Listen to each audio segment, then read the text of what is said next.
चलिए, hi everyone. Today we will discuss about structure of flower. जैसा कि आप सबको ज्ञात है, आज हम लोग पढ़ने वाले हैं पुष्प की संरचना, स्ट्रक्चर ऑफ फ्लावर।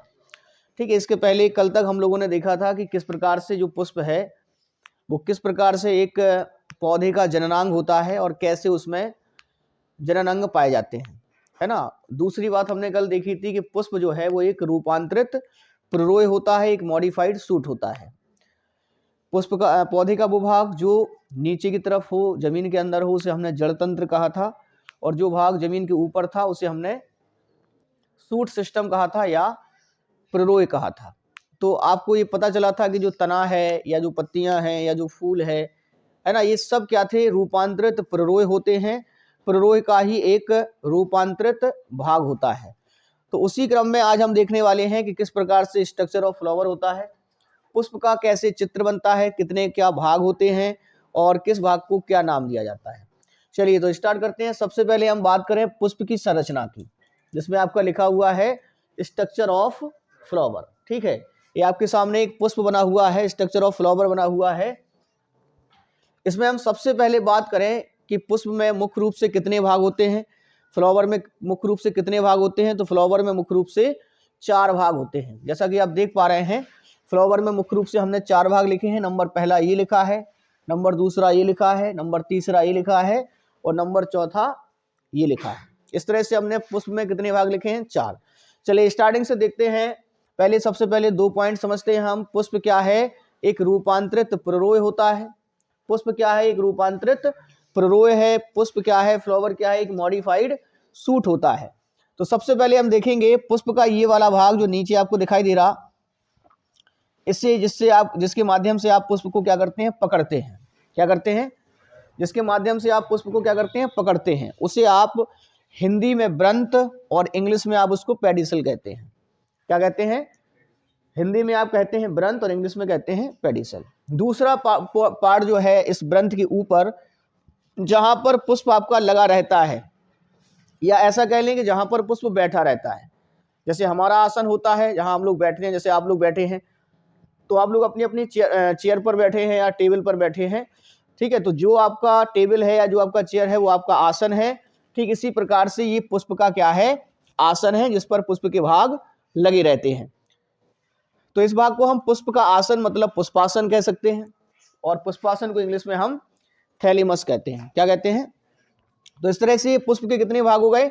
2 भाग हो गए हैं। पहला भाग क्या है? ब्रंत या पेडिसल, और दूसरा भाग क्या है? थैलेमस। क्लियर है? इसके बाद हम आगे बात बढ़ाते हैं। अब पुष्प के जो मुख्य भाग होते हैं या जो पुष्प के मुख्य जननांग होते हैं, हम उनकी बात कर लेते हैं। तो सबसे पहले हमारे सामने यहाँ निकल के आता है कि भाई सबसे पहले पुष्प का जो सबसे बाहरी चक्र बनाने वाला भाग होता है, जिसे हम वाह्य दल कहते हैं। क्या कहते हैं? ये वाह्य दल है आपका। क्या है ये? सभी लोग सामने देखेंगे। दूसरा क्या है? ये दूसरा पार्ट जो है ये भी आपका क्या है? वाह्य दल है। अब क्वेश्चन आता है, क्या सर सभी पुष्पों में इन वाह्य दलों की संख्या निश्चित होती है क्या? तो आंसर आता है नहीं सर, सभी पुष्पों में वाह्य दलों की संख्या निश्चित नहीं होती है। बात कर लेते हैं कि अगर हम एक इस संरचना को बात करेंगे, एक संरचना की, तो ये कहलाएगा वाह्य दल। इंग्लिश में इसको हम कहते हैं सेपल। इसको इंग्लिश में क्या कहते हैं?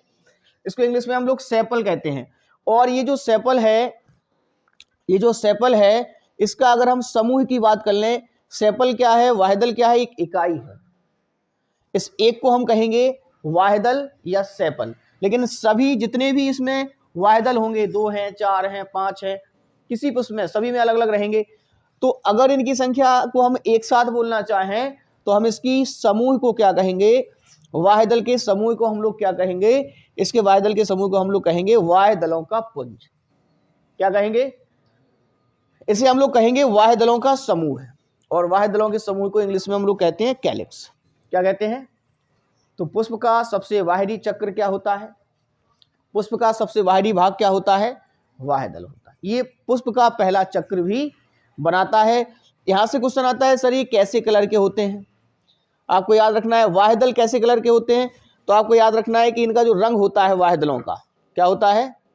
वाहिदलों का जो रंग होता है वो होता है हरा, ये हरे रंग के होते हैं। चलिए अब देखें यहाँ पर मैं आपको ये बता रहा था कि ये जो पुष्प का वाहिदल है ये उसका पहला चक्र बनाता है और इसका समूह क्या कहलाता है, वाहिदल पुंज कहलाता है। क्या कहलाता है, वाहिदल पुंज। दूसरा जो भाग होता है इसका वो होता है रंगीन भाग। पुष्प का दूसरा भाग कौन सा है, जो इसमें कलर्ड पार्ट होता है, ये जो आपको दिखाई दे रहा है, ये सारे भाग जो रंगीन भाग हैं ये वाले, ये सारे आपके क्या है, ये सारे आपके भाग हैं दल। क्या है ये, तो पुष्प का दूसरा जो चक्र होता है वो होता है दल या पेटल। क्या होता है, दल या पेटल। ये पार्ट कैसा होता है, क्वेश्चन आता है ये पार्ट कैसा होता है, ये पार्ट रंगीन होता है। और दल को इंग्लिश में हम पेटल कहते हैं, ये एक इकाई है। अगर हम एक को बोलना चाहें तो कहेंगे दल, इसको बोलना चाहें तो कहेंगे दल, इसको बोलना चाहें तो कहेंगे दल या पेटल। तो ये क्या है, एक इकाई है। लेकिन अगर हम एक साथ सभी को बोलना चाहें, सारे इसको इसको और इसको, जितने भी पेटल हैं, जितने भी दल हैं पुष्प में, उन सबको हम एक नाम बोलना चाहें तो उसका समूह क्या कहलाएगा, उसका समूह कहलाएगा दल पुंज, माने दलों का समूह। क्या कहलाएगा, दलों का समूह। इसको इंग्लिश में हम लोग क्या कहेंगे, कोरोला।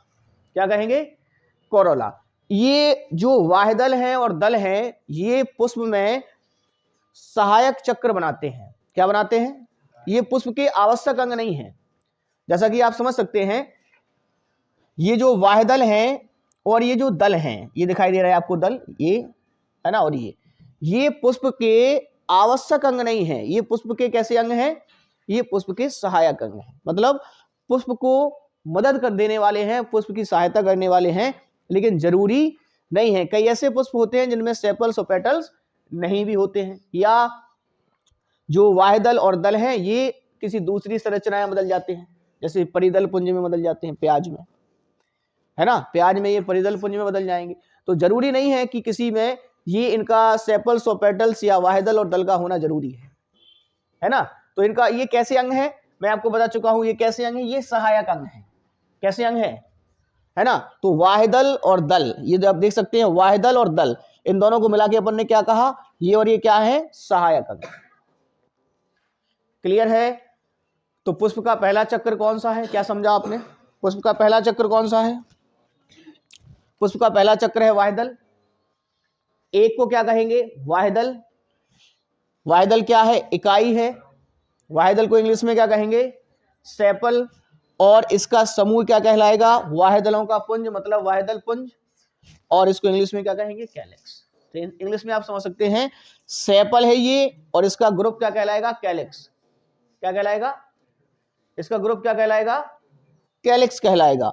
और इसकी एक की अगर हम बात कर लें कि भाई वाहिदल पुंज की इकाई क्या है होती है, तो क्या कहेंगे, वाहिदल पुंज की इकाई क्या होती है, तो आप कहेंगे सर वाहिदल पुंज की इकाई होती है वाहिदल। मतलब कैलेक्स की इकाई क्या हो जाएगी, सेपल। सेपल का समूह क्या हो जाएगा, कैलेक्स। ये कैसे कलर की संरचनाएं हैं, हरे कलर की। हरा कलर होने के कारण ये कौन सी क्रिया करेंगी, प्रकाश संश्लेषण, जिससे भोजन बना करके ये पुष्प को उपलब्ध करा देगी। इसी क्रम में हम बात करेंगे दूसरी की बात। तो दूसरा पार्ट, दूसरा चक्र रहेगा दल का। क्या रहेगा, दल, जिसे इंग्लिश में क्या कहते हैं हम, पेटल कहते हैं। क्या कहते हैं, इनका समूह क्या कहलाएगा, दलों का समूह क्या कहलाएगा, दल पुंज। पुंज माने समूह। और पेटल का जो ग्रुप है वो क्या कहलाएगा, कोरोला। पेटल का समूह क्या कहलाएगा, कोरोला कहलाएगा। इस तरह से ये पुष्प के हमने दो भाग देखे। अब हम देखने वाले हैं पुष्प के, जैसा कि मैंने आपको बताया है कि ये तो हो गए दल और वाहिदल, पुष्प के सहायक भाग कौन से। अब इसके बाद जो दो भाग और बचे हैं पुष्प के, वो हो जाएंगे आवश्यक अंग। कैसे, है ना, आवश्यक पार्ट रहेंगे, एसेंशियल पार्ट रहेंगे।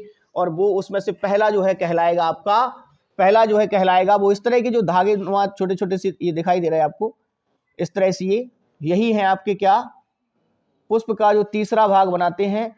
और ये पुष्प के जननांग भी हैं, इस तरफ भी है, इस तरफ भी है, दिखाई दे रहा है 1 2 3। इनकी भी संख्या अलग अलग पुष्पों में अलग अलग है। तो यहां से हम देखेंगे ये क्या है, तो ये है आपके पुंकेसर। क्या है ये क्या है आपके, ये है आपके पुंकेसर, है ना।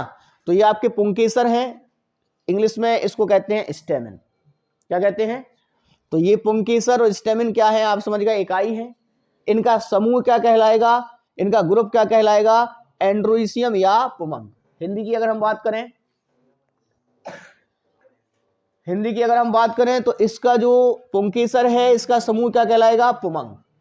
क्या कहलाएगा, पुंकेसर का समूह क्या कहलाएगा, स्टेमिन का समूह क्या कहलाएगा, एंडोसियम। क्वेश्चन आता है सर ये पुष्प का कौन सा भाग है, तो आप कहेंगे ये पुष्प का कौन सा भाग है, नर जननांग है। ये फ्लावर का मेल रिप्रोडक्टिव पार्ट है ना। जो नर युग्मक बनेंगे वो किस वाले भाग में बनेंगे, वो बनेंगे पुंकेसर में। कहां बनेंगे, तो यहां आप देख सकते हैं ये आपका पुंकेसर है, क्या है, ये आपका पुंकेसर है, ये पुंकेसर, ये पुंकेसर, ये और ये सब पुंकेसर है ना। तो पुंकेसर का आपको ये जो फूला हुआ पार्ट दिखाई दे रहा है, ओवरा हुआ, ये इसको हम कहते हैं क्या, परागकोश।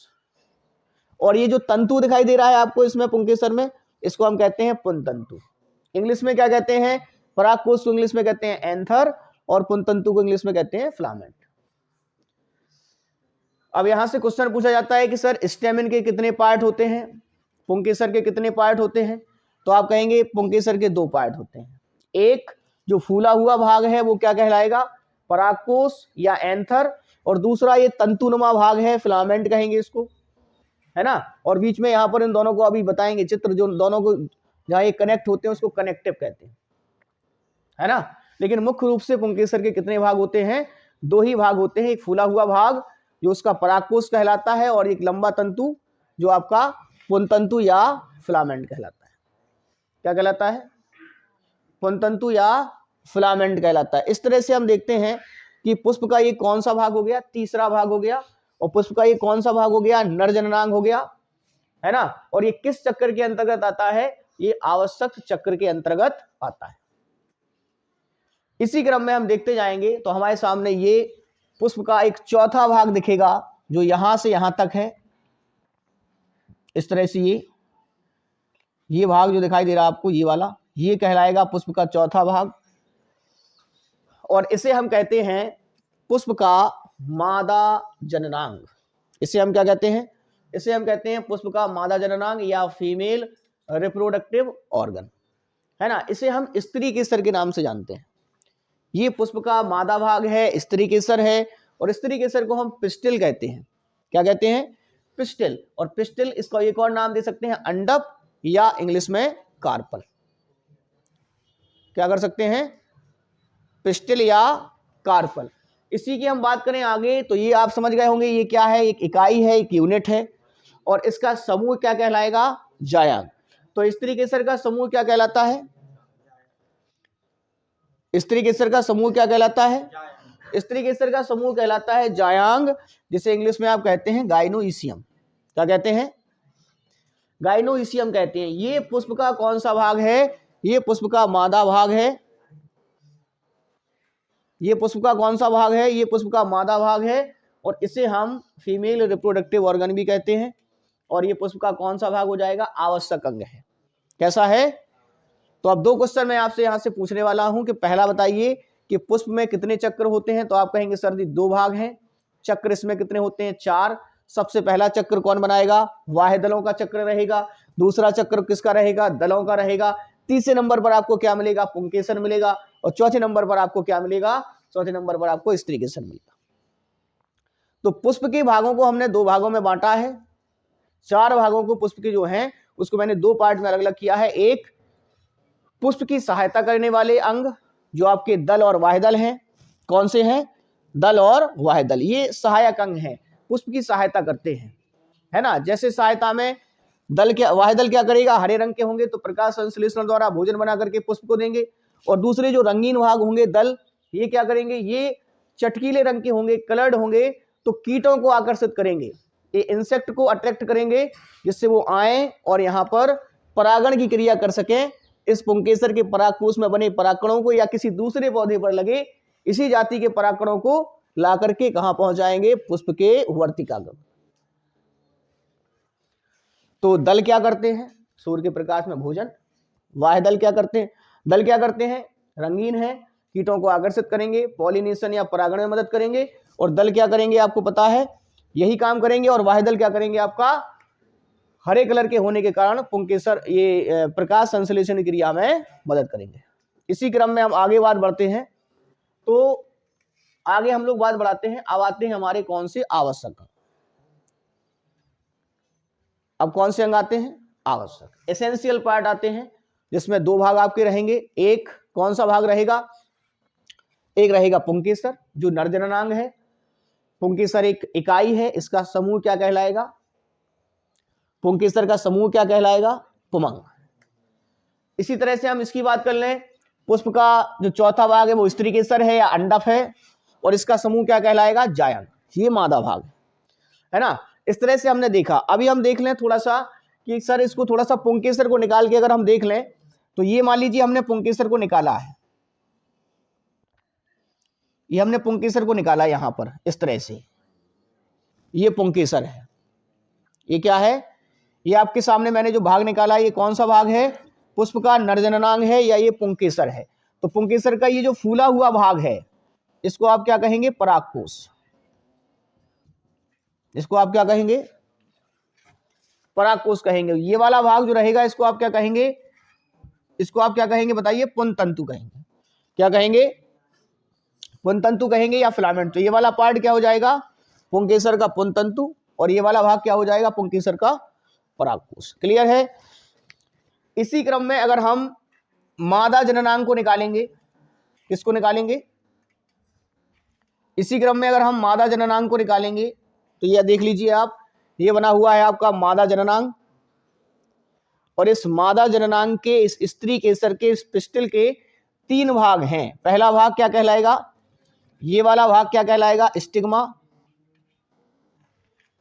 ये वाला भाग क्या कहलाएगा, स्टिग्मा कहलाएगा। ये पतला सा भाग इसका क्या कहलाएगा, स्टाइल कहलाएगा या वर्तिका कहलाएगा। और ये फूला हुआ भाग जो क्या कहलाएगा, ये इसका ओवरी या अंडाशय कहलाएगा। तो स्त्री केसर के कितने भाग हो गए, अगर हम इस चित्र में देखें तो ये वाला भाग क्या कहलाएगा बताइए, स्टिग्मा, ये पहला भाग है। ये वाला भाग क्या कहलाएगा बताइए, ये वर्तिका कहलाएगा। क्या कहलाएगा, ये दूसरा भाग है, इसको इंग्लिश में क्या कहते हैं, स्टाइल। और ये तीसरा जो फूला हुआ भाग है ये क्या कहलाएगा, ओवरी या अंडाशय कहलाएगा, है ना। अगर हम पुष्प की अनुलंब काट देखते हैं, कटा हुआ पुष्प देखते हैं, तो उसके अंदर हमें एक चीज और देखने को मिलेगी, वो कहलाएगा क्या, बीजांड या ओव्यूल, है ना। यहां भी आप देख सकते हैं ये लगे हुए हैं क्या, बीजांड या ओव्यूल। बात समझ में आ रही। तो एक बार फिर से सभी लोग देखें, क्या पुष्प को किस प्रकार से हम बना सकते हैं, किस प्रकार से हम पुष्प का स्ट्रक्चर बना सकते हैं। तो यहाँ आप देख सकते हैं ये बना है पुष्प का चित्र। इसमें सबसे नीचे की तरफ क्या है, एक वृंत है जिसके माध्यम से हम पुष्प को पकड़ते हैं, है ना। तो इस आधार पर, वृंत के आधार पर पुष्प दो प्रकार के होते हैं। अगर पुष्प में वृंत होता है तो ऐसे पुष्प को हम पेडिसिलेट कहते हैं, और अगर पुष्प में वृंत नहीं होता तो ऐसे पुष्प को हम सेसाइल कहते हैं। मतलब वृंत है तो सावृंत, वृंत नहीं होगा तो आवृंत। पुष्पासन क्या है, जहां पर पुष्प बैठा होता है, लगा होता है। पहला भाग क्या है, जो हरे रंग का होता है, उसको क्या कहते हैं, वाह्यदल। वाह्यदल को इंग्लिश में क्या कहते हैं, सेपल। सेपल क्या है, एक इकाई है, इसका समूह क्या कहलाता है, वाह्यदल पुंज या कैलिक्स। दूसरा भाग क्या है, दूसरा भाग ये रंगीन भाग होते हैं, चटकीले भाग होते हैं, इनका नाम है दल, या इनको इंग्लिश में कहते हैं पेटल। क्या कहते हैं, पेटल। पेटल का समूह क्या कहलाता है, दलपुंज, इंग्लिश में कोरोला। तो पेटल का समूह क्या है, कोरोला, और दल का समूह क्या है, दलपुंज। इंग्लिश हिंदी दोनों में। ये कैसे होते हैं, रंगीन होते हैं, कलर्ड होते हैं। क्या काम करते हैं, कीटों को अट्रैक्ट करते हैं जिससे परागण की क्रिया हो सके। तो दल और वाह्यदल कैसे अंग है, सहायक अंग है। कैसे हैं, और आपके जो दो अंग होंगे अब, और नर और मादा, ये हो जाएंगे आवश्यक अंग, जिसमें पुंकेसर आपका तीसरा पार्ट होगा। पुंकेसर को इंग्लिश में क्या कहेंगे, स्टेमिन। ये एक यूनिट है, इसका समूह क्या कहलाएगा, एंड्रोसियम या पुमंग। और ये क्या है, मेल रिप्रोडक्टिव ऑर्गन। पुंकेसर क्या है, पुंकेसर क्या है, नर जननांग है। पुंकेसर क्या है, नर जननांग है। इसमें परागकण बनेंगे, इसके परागकोश में परागकण बनेंगे और परागकण में नर युग्मकों का निर्माण होगा। इसके बाद चौथा पार्ट आपका स्त्री केसर है। क्या है? स्त्री केसर को हम क्या कहते हैं? मादा जननांग, पिस्टिल, अंडप, कार्पल, और इसका समूह क्या कहलाएगा? जायांग या गाइनोसियम। क्या कहलाएगा? और ये पुष्प का कौन सा भाग होता है? मादा भाग। अब क्वेश्चन आता है कि सर पुंकेसर के कितने भाग हैं? पुंकेसर के कितने भाग हैं? तो आप कहेंगे सर पुंकेसर के 2 भाग हैं। पहला क्या है? परागकोश या एंथर। कौन सा भाग परागकोश है? ये फूला हुआ। दूसरा क्या है? पुंतंतु। पुंतंतु कौन सा है? जो लंबा सा तंतु निकला है। ठीक है। इसके बाद एक क्वेश्चन बनता है कि सर स्त्री केसर के कितने भाग हैं? ये स्त्री केसर है, तो स्त्री केसर के कितने भाग हैं? 3 नंबर पहला ऊपर का ही क्या कहलाएगा?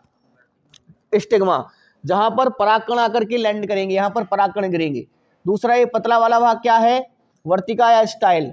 और चौथा ये फूला हुआ भाग क्या है? ओवरी या अंडाशय। ठीक है। इस तरह से आपका ये पूरा लेक्चर कंप्लीट हुआ।